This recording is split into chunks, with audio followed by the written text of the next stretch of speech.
As an introduction, we'd like to acknowledge that our mission at Vose Library is to advance learning, inspire curiosity, enrich lives, and promote community.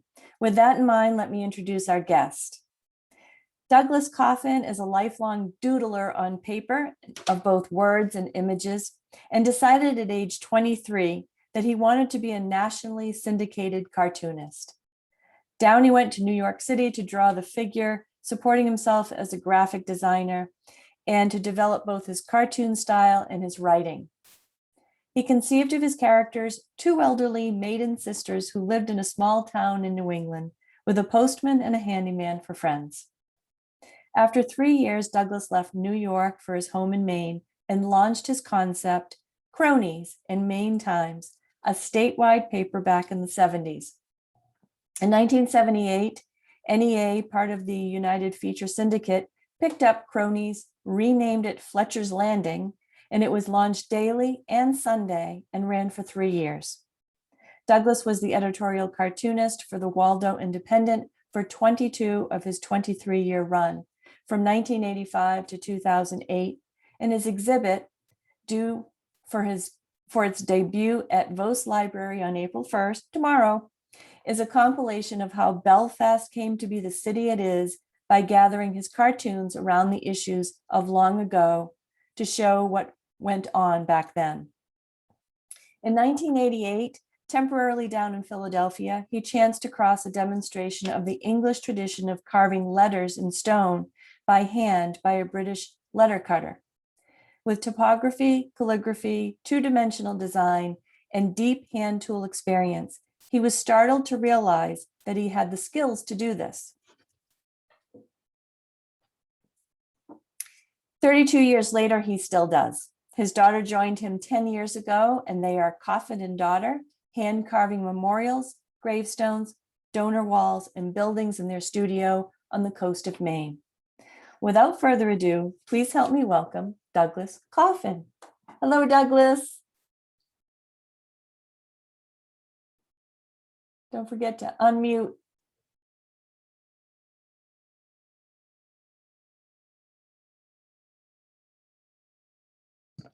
There you go. No? Mute my audio. I want to mute.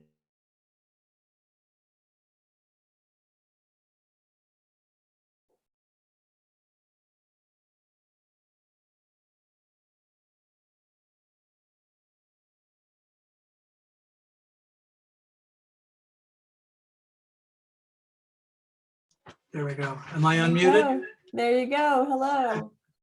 Hello. Well, that's a nice introduction that you gave me, Deborah. I appreciate that. I want to cover the syndicated cartooning I did and the editorial cartooning, my Christmas book, and then a few words about my day job. But you were right. I went down to New York in my 20s and decided to be an editorial cartoonist. And it was quite some time before I found out that the chances of being a print cartoonist were shrinking, that it was a competitive field, it was ill paid, and it had no social value. But I was committed and I couldn't think of anything else to do. So I started in by drawing the figure and practicing my cartooning skills, both my writing and my drawing. And cartooning is actually about 95% writing and only 5% drawing. And if you think about it, if you have a cartoon that you really like, you like it an A+ or an A or a B+, but you never talk about the drawing, because the drawing is the vehicle for the real guts of a cartoon, which is the writing part, it's the concept. And cartoonists are really playwrights. We write the world's shortest scripts for the world's smallest stage. And what we do is we assemble the bits, we assemble the characters and the backdrop and the set design and arrange it so that you have to put it together. You have to use your imagination to understand the pieces that are put in front of you. And when you do that, you get this rush, this glow of getting a cartoon, and you feel very creative. And that's really what's lovely about humor and about laughing. So what I did is I came back from New York after 4 years, and I had my characters. Can you see this character on the screen now? So this was one of the first cartoons that I published in Maine Times. And to me, it looks very, the lettering isn't that good and the drawing is a little funny, but this is what I did.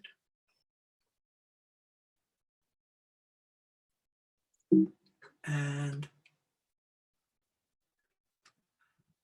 I'm showing this one, which is a Sunday cartoon. It was after it was in Maine Times for a while. It was picked up and called Fletcher's Landing. And this is a Sunday, so it's missing all the color of it. But I show this because it's an interesting part about syndicated cartooning is the Sundays have to be available to run in every kind of paper, every size of Sunday. So the two panels on the far left have to be superfluous. Some of the papers don't run those, they'll just run the panels on the right. So panel number 1 and panel number 5 are not essential for the strip to run. Another way of doing that is making the first panel just one large panel that you'll just read it once.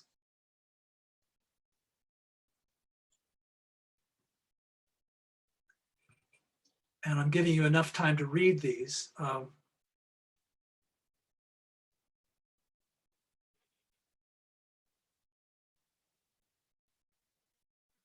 So what I did then was, after 3 years, I was canceled and I did not have any kind of a cartoon outlet. And I was back in Belfast. I was working as a graphic designer.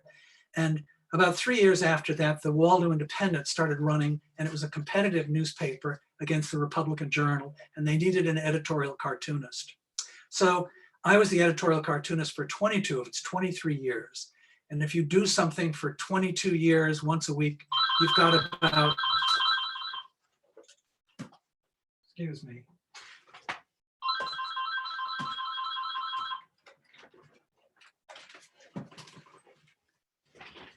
If you do something for 22 years, once a week, you've got about 1,100 of whatever it was that you did. So I hauled my trunk of cartoons out and assembled a show, which was first down in Belfast. And now I'm thrilled to have it at the Vose Library in Union. And my wife suggested that I organize the cartoons by issues. So to show people how Belfast came to be what it is now by looking at what it went through many years ago.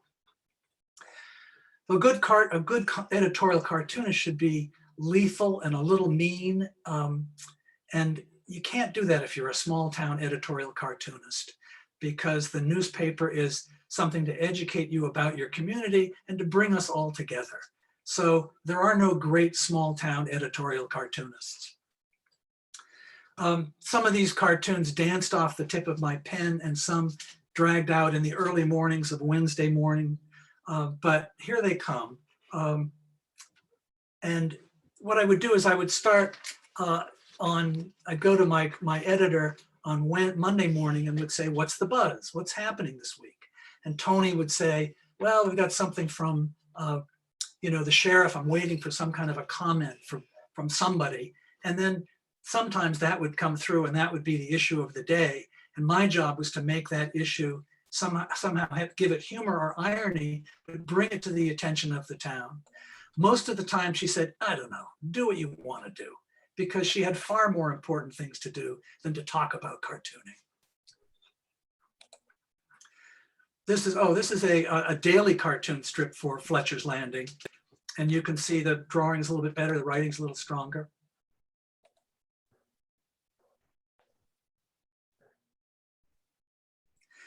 But this would be a cartoon from the Waldo Independent. And in those days, the Governor Baldacci wanted to consolidate the schools, and he wanted to have fewer superintendents of the schools and make them larger. People were afraid of losing control over their education. And of course, some of the bus rides were really long.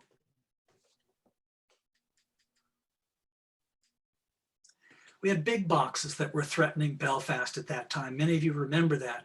And Walmart wanted in, and Home Depot and Lowe's.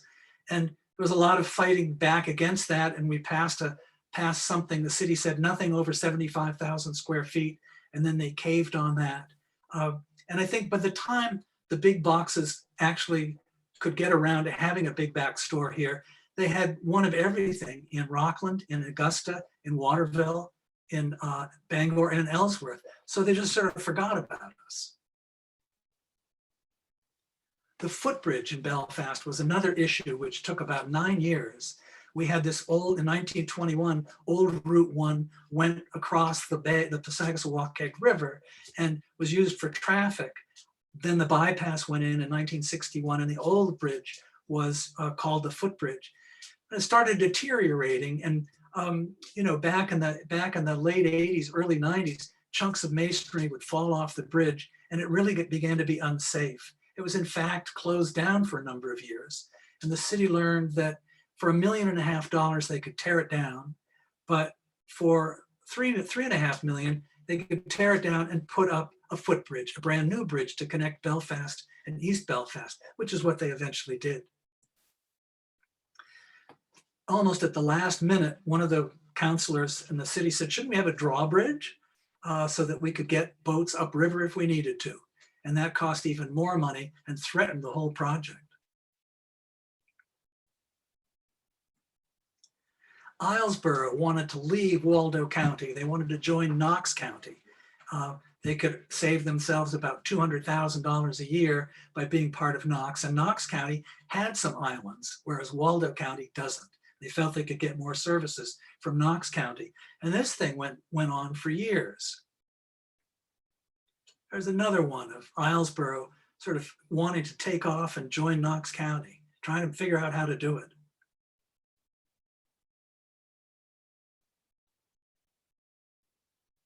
And another one. And eventually I think the legislature said, no, you can't do this. We're just going to keep it the way it is.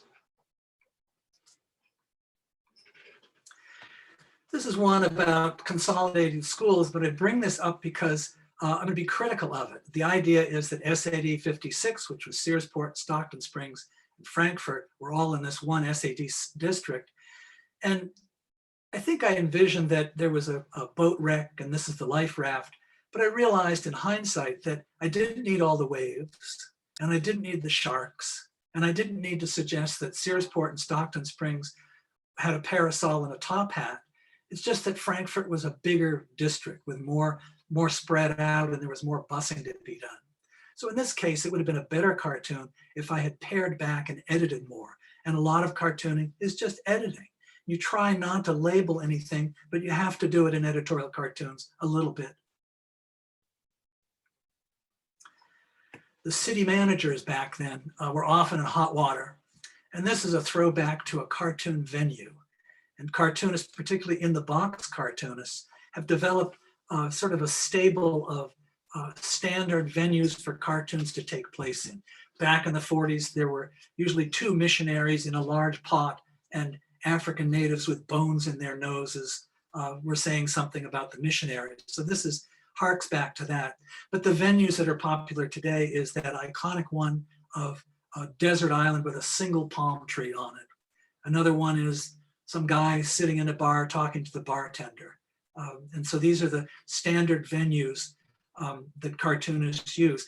Another one is at a graveside, at in a cemetery, or at the gates of St. Peter in heaven.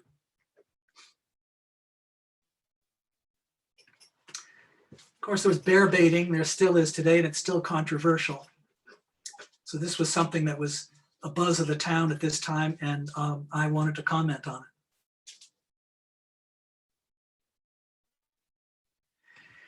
Back just after the Civil War, Belfast started a railroad, and it was a good idea back then, but it got to be less and less of a good idea as time went on. And back in the 90s, Belfast found itself owning a railroad and putting a lot of money into it and getting nothing back.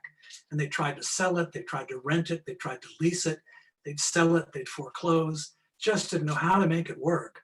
And although a lot of people in Belfast were very sorry to see it go, they finally just pulled the plug and said, we have no business being in the railroad business. And they picked up the tracks and turned it into the rail trail in Belfast. So oftentimes they were in the way of the Belfast and Moosehead Lake Railroad, the city was. And eventually it came to an end.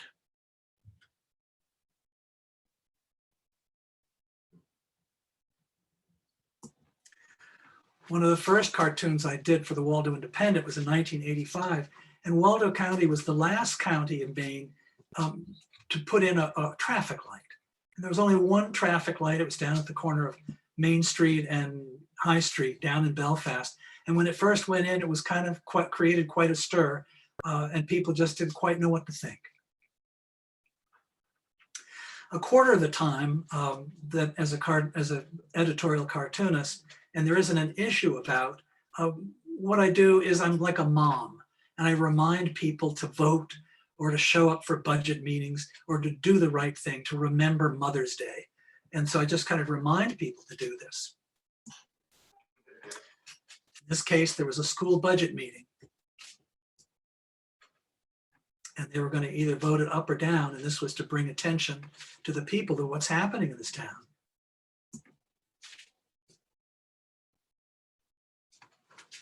This is the week that school was back in session, and I was just reminding people, school's back in session, the buses are back on the roads, drive safely, keep your eyes open, and look out for kids. This was town meeting week, and just alerting people that town meetings are happening, and they should attend their town meeting if they want to participate in their local government.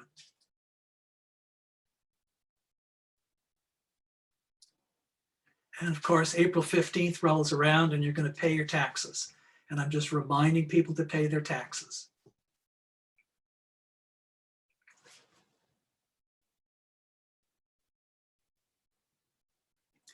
Or Father's Day.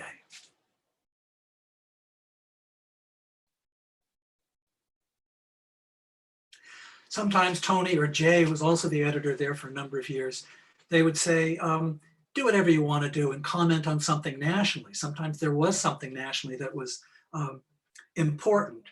And so, for instance, after Bush got elected, I think the Senate was Republican and the House was Democratic. And so he was a lightweight president, although he's looking better and better. But back then he was considered kind of a lightweight, and his job was to run the country. And of course, there were Iraq wars during these years, constantly in Afghanistan and in Iraq. And I commented on those with some regularity.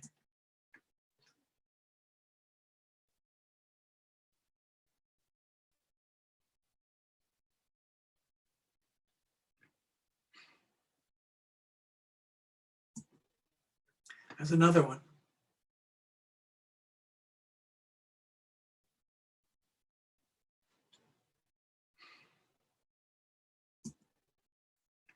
And a third one. And the best editorial cartoons are cartoons that have no labeling whatsoever, that bypasses words. You just see the image and you know what's going on, and it just jumps into your brain and you kind of feel it. You don't have to analyze it or understand it. This cartoon is applicable maybe to this day, but this is just before November elections.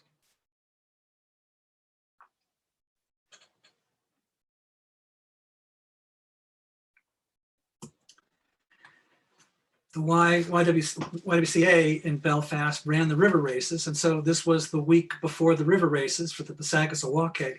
And one year it was really bony. There was very little water and they were wondering whether they could even make it happen. So I just twigged on that and paid attention to it.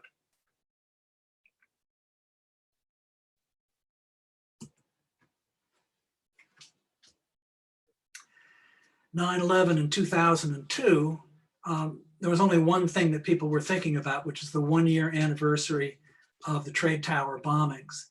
And that's what people were thinking about. And I obviously had to address it. It was disrespectful to try to do a cartoon on anything else. And again, I think this is a good one because there's nothing that labels anything. You have to understand it. You got it. Sometimes as an editorial cartoonist, there was only one thing going on and it was pointless to try to do a cartoon on anything else. For instance, Thanksgiving.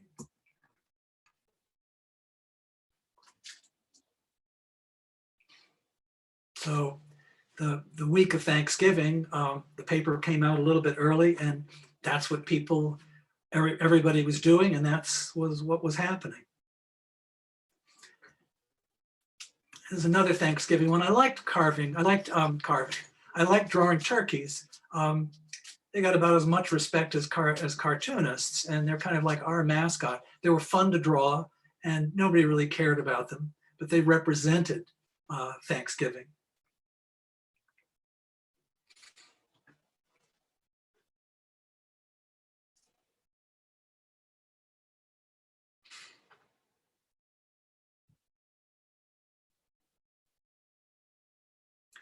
And at Christmas time, I'd have a cartoon about Christmas.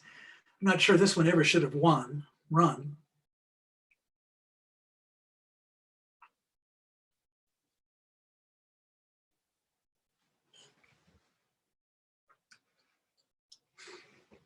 It's about as theological as I could get. And I'm not sure it should have run in the paper, but it did. Of course, it was always easy just to talk about the giving and the shopping.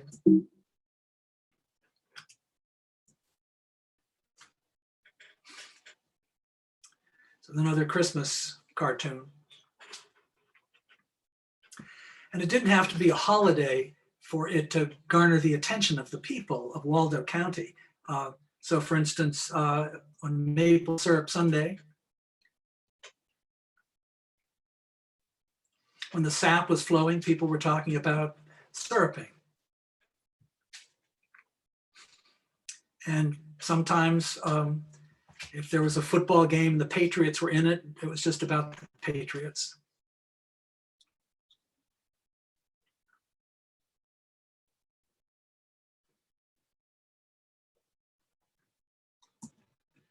And one week it was just really wet.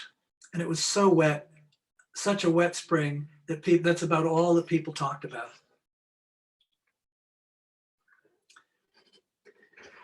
Another 25% of the time as an editorial cartoonist in Waldo County, I could do anything I wanted because nobody really cared. And so I would do something that kind of pleased me.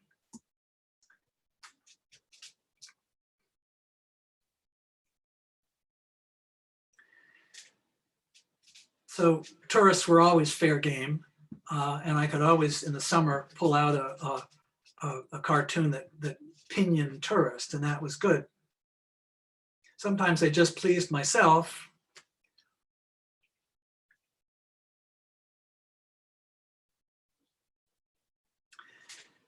And my favorite part of this one is the bag that just is labeled things.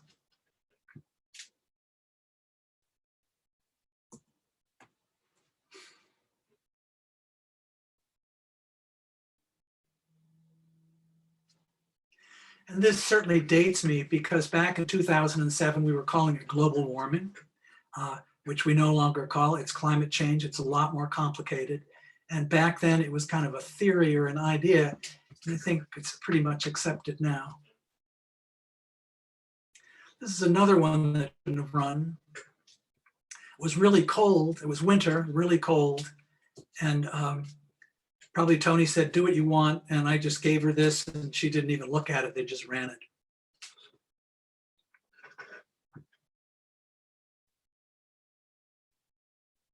Everything froze.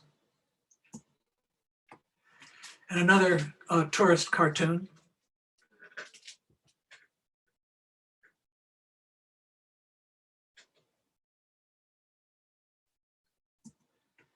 And then it was autumn, of course, and the leaves turned.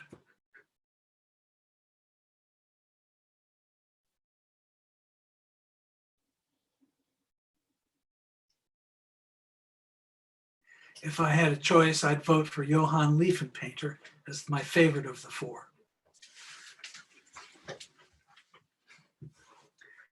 Another tourist cartoon.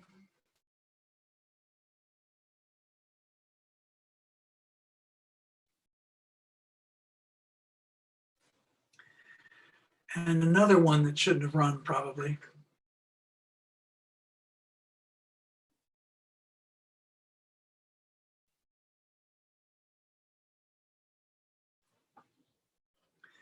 And with all the wars in Iraq and the fighting in Afghanistan, I tried to make sense of it, and this is about the best I could do.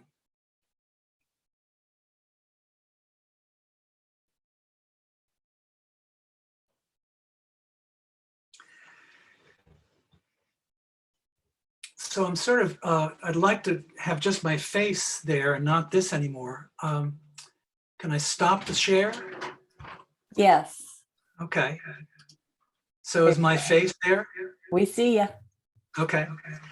So that's all about the editorial cartooning. But what I wanted to do is a part of my editorial cartoon was this book that I wrote.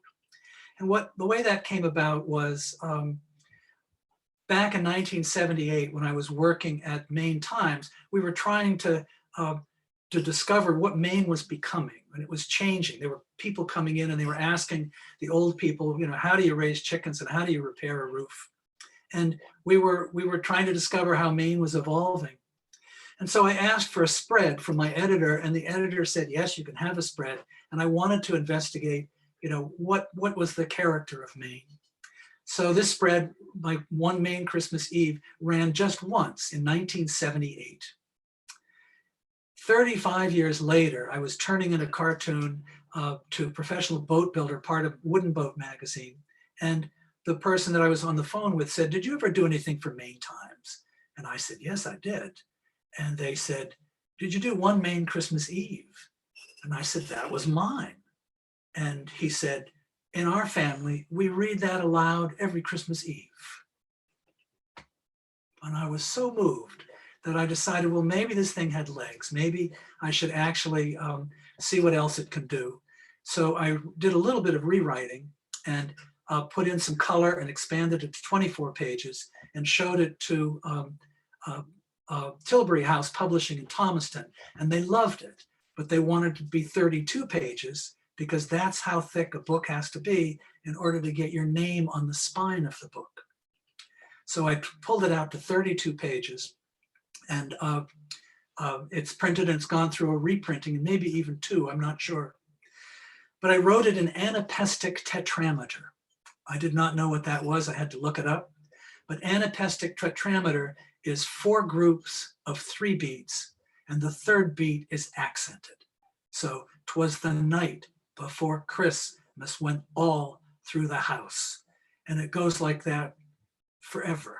It's like having a headache because it's just this pounding, unrelenting beat. But that's what I wrote it in. You can write short pieces like that, and you can write fun pieces like that. Like Dr. Seuss actually used anapestic tetrameter quite a bit.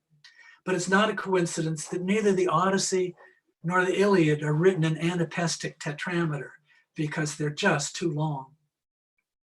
So I'm going to give you, I want to go back to screen share and see if I can keep going with my illustrations. I think this is going to work. Yeah. So this is the cover. And just before she died, I contacted Dalaf Ipkar, who gave me a very generous kind of call out on the book, which was quite nice. And basically the hook of One Maine Christmas Eve is that something's happened to Santa's reindeer, and his rounds are half finished, and it's going to be the ingenuity of Mainers who get the job done and what they have in the barn. So this is the overview, and it's in anapestic tetrameter on a dark Christmas Eve, so solemn and cold, well after the very last church bell had tolled. From the earth deeply wrapped in a mantle of snow rose a thin plume of smoke from a farmhouse below. And you can see the sleigh is by the barn, but you don't quite know what's happening yet. Miss Moody was, who lived in the house, and it was her, it happened on her land, and she heard this sound outside, and till a noise from the barn made them sit up in bed, and that's Smittens, her dog. And she went to her boarders. She had 2 people living in the house. And back in the 30s and 40s, there were not so many apartments, but people did rent out their rooms. And my grandmother in Lewiston rented out a room to a college professor at Bates for decades. He had the second floor. So that's what a boarder is. And that's the boarders, Millie and Emery. And making sure her sweet Smittens was bundled up tight, they crept out on the porch and into the night. They're investigating what's happening. So they went into the barn. They turned at the sound of a foot falling soft. 'Twas a little old elf with fresh straw from the loft. I need this, Miss Moody, said a somber Saint Nick, for my reindeer have all fallen dreadfully sick. My rounds are half finished, but I know girls and boys believe caring for animals comes before toys. He sighed as his beard settled into his chest. My reindeer this Christmas, he added, need rest. Well, I didn't want any children to worry about the reindeer, so I didn't make them very sick. I made them kind of loopy and a little confused. And in the original that ran in 1978, I think I had something like Santa was saying, but the air is so full of pollution, my reindeer can no longer pull. But back in 1978, it was pollution, but that's sort of like the equivalent of, medical terms for like collywobbles and the vapors. I mean, pollution is now far more specific, and we have thousands of, we have parts per million in a carbon footprint, and I didn't want to get into that part of it. Miss Moody stroked Smittens and lowered her head. Millie shuffled her feet, but Emery said, as he pulled on his gloves and started to chew, that means you got half your rounds left to do. The great harness lay tangled and stiffened with ice. Bending down, Emery gave it a shake once or twice. So I'm hoping that you get the idea that something's going to happen. And this is where union comes in, and this is a pure coincidence. A murmur of sleigh bells faintly answered his hand. This harness will fit my horse Copper some grand. When Copper and Bonnie was pulling for show, they took Union Fair records 4 years in a row. I ain't worked him since Bonnie went off to her rest. That's 2 years this spring, so he's rested, I guess. And in Tajikistan, they don't know how many animals it takes to pull Santa's sleigh, but in the United States, we know it takes 8. And I spent 3 stanzas to give people the idea that we're going to get the sleigh up in the air, and it's probably going to take 8, and we have to collect the 8. So they collect a bunch of them, but one of them was good riddance. Just then a gray cat rubbed against Millie's boot. It's good riddance, by golly, she said with a hoot. This cat loves her freedom and won't settle down. We all tender a little the length of a town. And I'm going to show you sort of the second to last page just to give you the gist of what happened. They collected 8 animals or 8 things that could pull the sleigh. And the reindeer were in the barn left behind, but the Santa's rounds happened. With a long sigh, the sleigh creaked slowly ahead. It groaned, gave a clatter, then faster it sped, just skimming the snow. The runners now bright, then a flash as it lifted up into the night. So that's the book, and you can get it at the library, at the Vose Library in Union if you want. I'm going to go back to stop share and see if this works. And it does. So that's the book, and that's what I wrote. And now I'd like to say a few words about my day job for the last 32 years, which is hand letter cutting in stone. And as Deborah explained, at age 40, I saw a demonstration by a British letter cutter.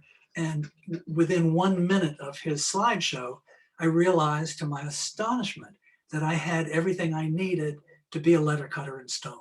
I had 2-dimensional design experience, calligraphy and typography, ideas that came to me through my cartooning. I was developed a head that came up with ideas. And even because of a shipyard, summer work in the shipyard, I knew tools and how to sharpen them and how to move heavy objects like stones. So I started, what I did was the guy who was giving this lecture was giving it to the architecture department, and he was saying, name your buildings because it enhances your reputation and enhances the longevity of the building itself. And the reason you don't name your buildings is because you don't know anything about lettering. And so he gave them the crash course in how to make a letter and what makes a beautiful letter. So what happened was I started carving, and carving is not that difficult. Lettering is really difficult, which is why we never talk about it. We never discuss it. We never say, saw a nice P today downtown. We just never talk about letters at all. But we know when we see them that they're beautiful. And I think one of the reasons that it's so hard to carve a letter, which are the hardest things to carve, is because you aren't carving a picture of something. You're actually carving the thing itself. Like it's suddenly real. It's not a picture of it. So you can print a letter on paper, and when you print a letter, it's understood it's the idea of the letter, it's the function, it's the use of the letter. But if you're asked to put a letter in stone, the material has such authority and such importance and such longevity that you got to put in a really beautiful letter. You can't put a letter in stone the way you printed one on paper. Let's see if I can show you some work here. So I'm going back to share screen.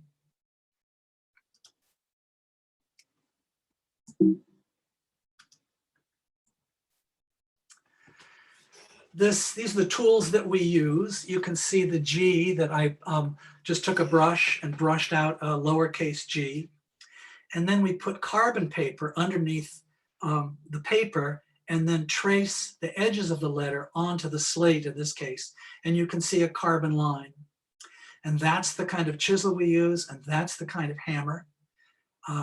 And I've shown you enough here to show you that we carve from the inside out. So we run the first pass of the chisel right up the center of the letter, carving one side of the V cut, and then roll the chisel over 90 degrees and carve the other side of the V cut. And you carve back and forth until you reach half your carbon line. And at that point, you have a 90-degree V cut letter in stone to your carbon line. And if it looks good in 2 dimensions, it's going to look wonderful in 3.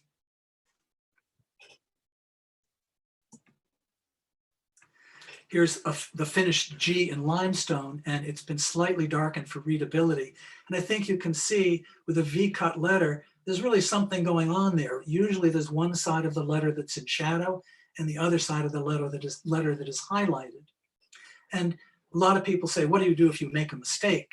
And by going back to the other slide, we only take a little bit of stone out with every pass of the chisel, so we can recover from just about any mistake we make.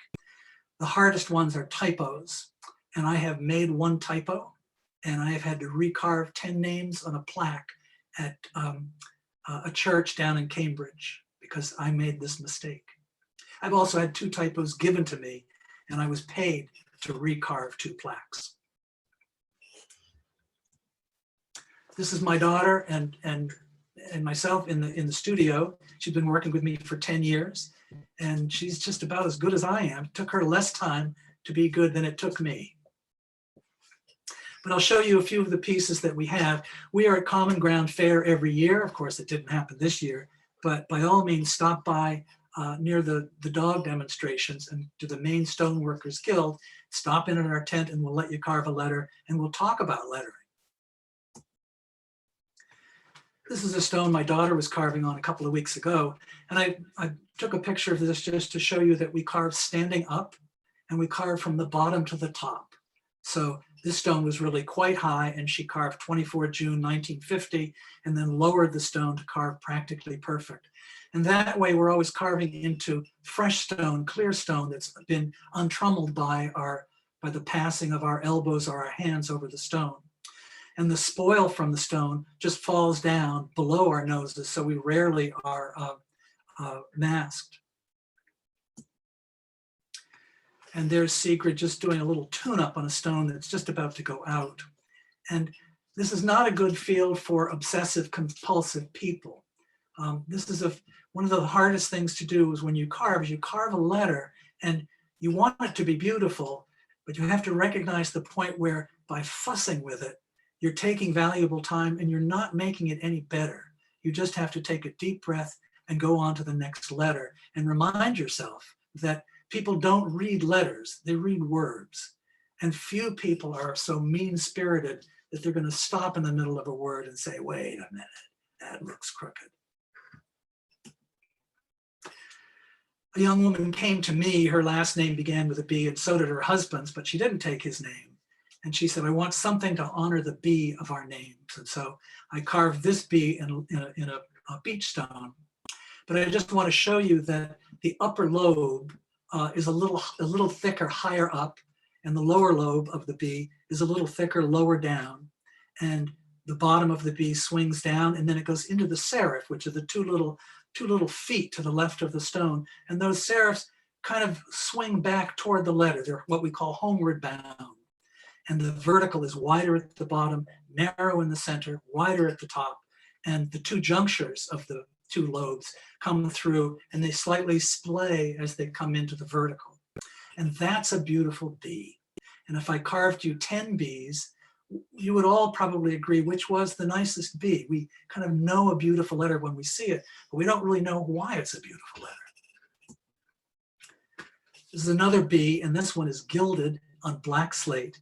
And it's a very exciting kind of juxtaposition because the gilding is so exciting and shows off all the little thwack marks of the hammer, those little lines. And the slate, which has been oiled, is pitch black and just drinks up the light. So Sigrid and I would do a rough for a client after we understand what they want. And so we do a rough like this to say, okay, this is the way we would arrange the letter forms for you. And we get an okay on that, and then we carve the final. And this is the final black slate. And slate is beautiful in the sense that it just carves light, carves kind of a whitish color. You don't have to do anything to the slate. And outside, nothing lasts anyway. So this white lasts a long, long time. It's a wonderful couple who are far from dead, but this is pre-need. And this was the rough, and you sort of say, this is the way we'd like to lay it out. Is this to meet with your approval? And when they say yes, Sigrid carved this one. And this is in green slate. And she carved the Greek, which was really, really good because they were pretty small letters. And they were sans serif, which means they didn't have the little feet, and that makes it harder.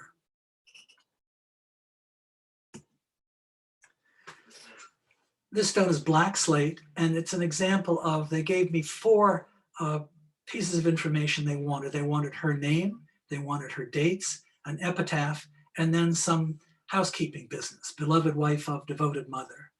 And instead of just doing Elizabeth, the date, the epitaph, and the information, I could arrange this artfully and put the information in a circle around the epitaph, which broke it up and made it kind of lovely. So this is a craft. We make artistic decisions all the time, but this is all commission work. And we don't express ourselves by doing this. We please our clients. Suzanne Hopkins came to my studio and wanted a stone for her husband and wanted a wild stone, and I have a couple. And she chose this one, and felicitously, she also wanted an osprey at the top. And the stone just looks like it needed an osprey at the top. And I set the stone up in Northeast Harbor and was saddened a couple of years later when I had to go back, pull the stone, and carve her death date. Jerry Lee Kane came to me and wanted a very traditional, old-fashioned memento mori stone. But the stories of our clients are really so interesting. And Jerry Lee Kane was old enough so that she lived in a time where 1st and 2nd grade teachers it was frowned upon them to be married or have children. So in Lewiston, Maine, my 1st grade teacher was secretly married for decades because she couldn't be openly married. There was never a law against it, I don't think, but school districts frowned on it. So Jerry Lee Kane was raised by her grandparents in Missouri and saw her parents about 1 month a year in Illinois. And she wanted to honor her parents, but she also wanted to honor her grandparents. This is kind of like an art stone. It's purple slate down at Mount Auburn in Cambridge. And this is also pre-need, and I suspect Sigrid will be carving the death dates here.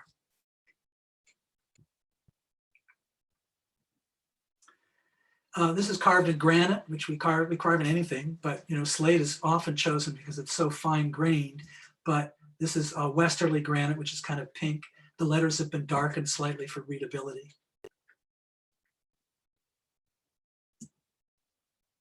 Again, the stories of these clients are so interesting. Thomas Poole came to me, he'd lost his wife, and said, we were very separate people, very independent, and yet we were really connected at the same time. So they were both Irish. I carved a Celtic knot between their two stones. It's about 3/4 of an inch between the stones. This is black slate. This is, I think Sigrid carved this, and it's black slate. And I just am showing you this because this is the way we like to set a stone. We do 2 concrete feet reinforced with rebar, and we just have a slot in them, and we put the stone in the slot. So we dig down 10 inches, make sure everything is true and level, put the stone in, put the little stainless steel pins in through the stone, and then cover it up with dirt. And the stone rises and falls with the frost. We don't go down to a foundation, although sometimes that's required by the cemetery that we're in. Randall Thompson was a wonderful composer and composed the song Alleluia, which you may not know the name of, but if you heard it, you'd say, oh, I know that very well.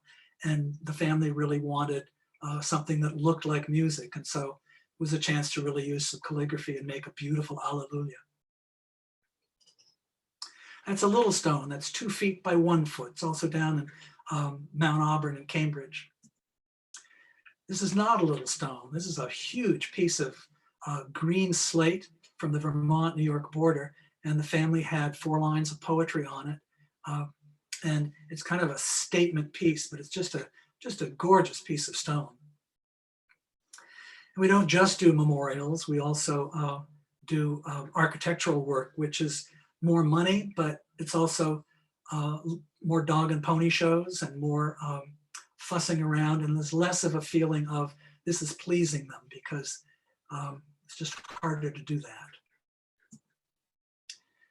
This is for Cornell, and they needed, I think 2 of the last 3 names, they needed to match the names above, and so they shipped the stone up here, and I carved these names to match the others. I've been down to the Kennedy Center a couple of times, carving names on their donor wall. In this case, we had a lot of names to carve, that we were replacing some panels for reasons that have nothing to do here. But with the 3 of us who were down there carving because there were so many letters, but these were beautiful letters in Carrara marble, which is just as hard and white and as beautiful. And here's a close-up of some letters. And this is before they're darkened for readability. So, but almost there. And then I did a big building out in Boulder, Colorado, Coble Hall, the new business building. And initially they wanted the name Coble in the very center between those, in the centerpiece of the stone. And I said, no, they're going to look really puny and really small in between those 2 seams. And they said, well, we don't want the letters to go across the seams. And I said, it's fine. No one's gonna confuse the seam with a letter. And it was important not to have the seam go right through the middle of the O, and certainly important not to lop off the end of an L. But other than that, this is in limestone. These are 12 inches high. And I carved 2 letters a day.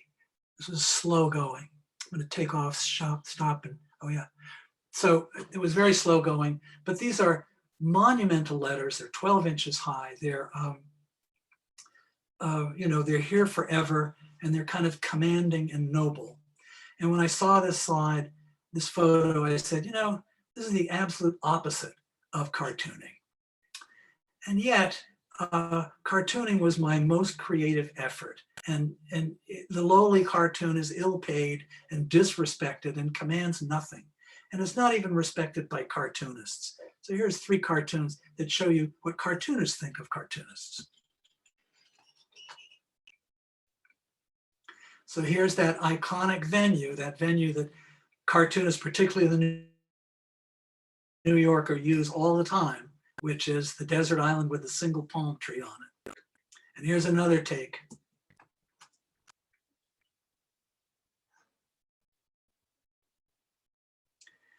And then the final cartoon is sort of the best of all and says it all.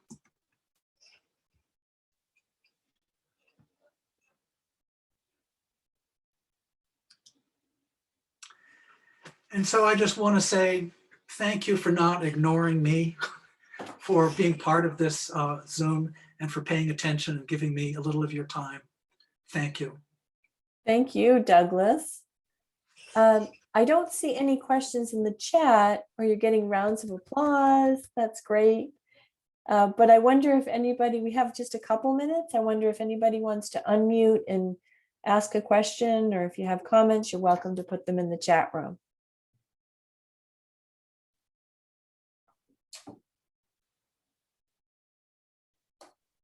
Well, I will just say, Douglas, while we're waiting for that, you are one talented person. This is amazing, like Go ahead. power of talent. It's Thank you very much. fascinating. Hi, Deborah and Douglas. Hi. Hi there. That was wonderful. What a wonderful adventure. I loved all sides of it. It was really nice to see something different too. Well, thank you. That's good. Thank Say, you, Laura. you showed a chisel for the stonework. Is it just that chisel does everything? It doesn't do everything, but the stones that you saw were carved with that chisel. So Is that it's a carbide tipped English lettering chisel. You get them from England. You can't buy them here. For some of the decorative work, we use bullnose chisels that have rounded edges, and Yeah. you work with it. You can only do a little bit in bas relief and slate, or in other stone too. But you can make leaves. You can, some things carve better than others. Decoratives are leaves are wonderful, and flowers. I was Wow. once asked to carve a sextant, which was really complicated, and I talked him into a compass rose instead. So Yeah. Oh, Wow, that's amazing. It seems so in, it's such tough stuff that it seems carving it just seems like it would blow apart. so you're carving a little bit at a time, and it's just tap, tap, tap, tap. It's patience. You just make progress. It's nothing you Yeah. can hurry. Yeah. Yeah. Cool. I got to try. I don't know. The chisels you can't find here though, huh? Well, you can't. I mean, the English lettering, there's a lot of carvers in England. There aren't many carvers here. There must be maybe 40 of us. This is a real Yeah. small pond we swim in. But you can start out, if you want to, with a cold chisel, and swing by Common Ground next September, and Okay. I'll let you try it, and I'll show you exactly how to do it. I certainly will. That And I'll sounds give you a piece of slate to go home with, and you can Ah. practice. awesome. Great. Good Thanks. deal, Tim. Yeah, I will try it. Tim's done carving in wood, but never stone. Well, Big difference. stone's a lot easier because there's no grain. And so you can carve around the top of an O or something, and the grain will never grab your chisel like it does Is with that- wood. Oh, So- that's true. Yeah. Yeah. Mm, Oh, that's Interesting. cool. That's great. Great. Good. Thank you so much. Well, you're welcome. Douglas, we have some comments in the chat. One is, thank you, Mr. Coffin. Vose Library, great work. That's from Jessica. Patricia said, just a wonderful presentation. Thanks, Douglas. Paul, his cartoon show also continues at Belfast Library until, well, we are stealing it tomorrow. So Douglas and I are going to meet at the library, and he's handing off that amazing exhibit that's been at Belfast Free Library. And we're going to have it the entire month of April at Vose. And are you open, Deborah? Is it by registration, or are you open to the public? We are open for appointments, so people can call and just, even if they're on their way, they can call and stop in. Okay, good. Nancy You said, have it for the month of April. yeah. Yeah. Thank you. Nancy said, great presentation. Loved seeing the Christmas book again. The letters are just exquisite. Karen, show at Belfast Library until the end of the month. Not sure which month. Okay, so that ends as of today. We grab it tomorrow. Susan, well done bringing all of this together. Judy said, thank you, dear Douglas, lovely. And Martha, love this, thanks, Douglas. You have a fan club. Well, I have good friends, I guess. Thank you very much. All nice- right. Nice to see your faces. Can I ask a question? So, yeah. Hello?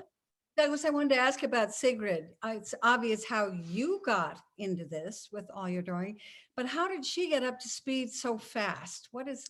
She's clever and a quick learner. And she came to Belfast from San Francisco. She said, so, shoot me. I love my hometown. I love Belfast.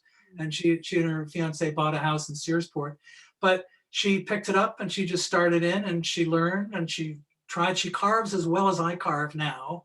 I like to think I lay out the letters better than she does, but she's a real quick study and fun to work with. And it's fun working with your kid about something that doesn't have to do with, parenting. Yeah. Douglas, I have a question for you. Yeah. First of all, thank you for the presentation. It was wonderful. We learned a ton of new things on every section that you spoke of. So it was really fun and interesting for us. My question though is there any way to tell the difference between a hand carved stone and I'm assuming a technology driven stone? Because I didn't even think about them being hand carved anymore. I guess I was assuming that memorials and headstones are typically done with technology. So I want to look at the headstones more closely from now on, but is there a way to tell? There is. And so if you go to a graveyard, 99% or more are going to be sandblasted. And sandblasting is, you have a very thin piece of rubber and it's got a protective back. And the people at the memorial dealer will kind of cookie cut the letters out of this thin piece of rubber.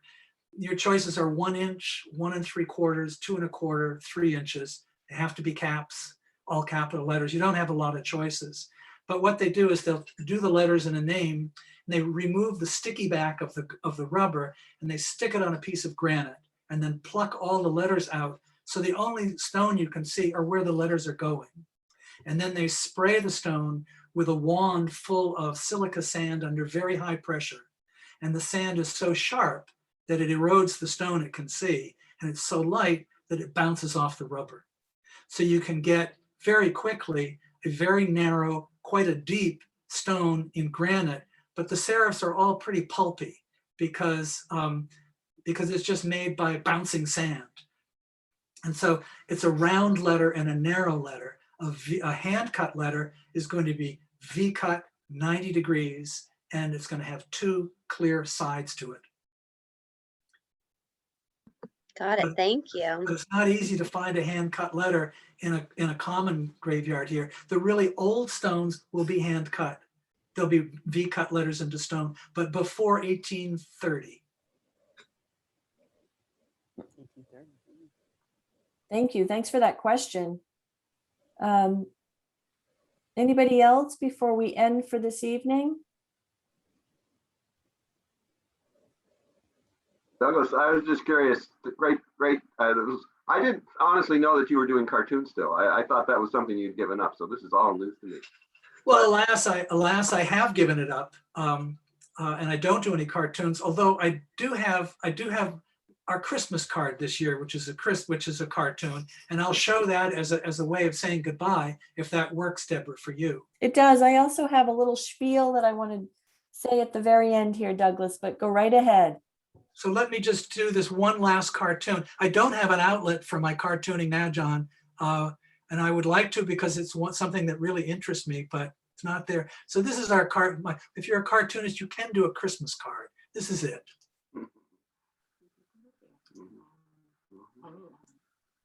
That's not it. What I wanted to do is we wanted to acknowledge the coronavirus, but we didn't want to offend anybody who's lost a loved one to the coronavirus. And so this is what we did. This is what we sent out. Mm. So Merry Christmas. Mhm. Well, all right.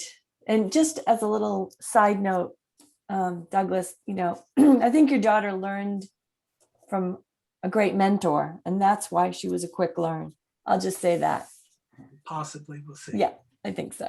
All right, everybody. That concludes our presentation for this evening. And please be sure to give us a call and make an appointment to visit Vose Library, where Douglas's exhibit will be on display for the entire month of April. All of us at Vose Library thank you for attending our Zoom with Vose Wednesday series, and we hope that you'll spread the word and also join us on Wednesday, April 7th with Cherry and Jerry as they give us a ragtime era musical experience, and they host the Ragged Blade Band. So that's next week. Good night, everybody. Be well and stay healthy. Thank you. Thank you very much. Bye, Douglas. Thank you. Bye, Tom. That was great. Hi, Douglas. Thank you. Good night, Douglas.